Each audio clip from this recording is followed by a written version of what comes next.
warahmatullahi wabarakatuh.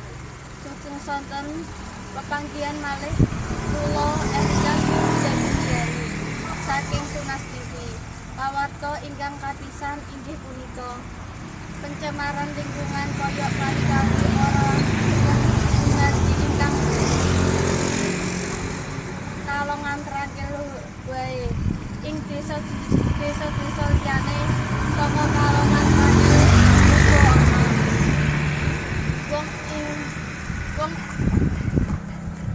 wong ing saubengan kali kurang sadar buat sampah ingkang panggonan buat sampah ing pinggiran kali lan cedak dalan gede.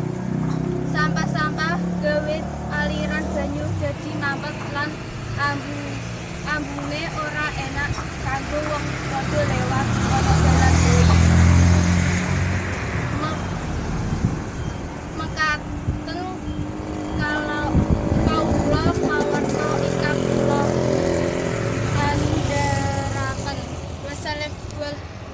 Wassalamualaikum warahmatullahi wabarakatuh. Sugeng sonten.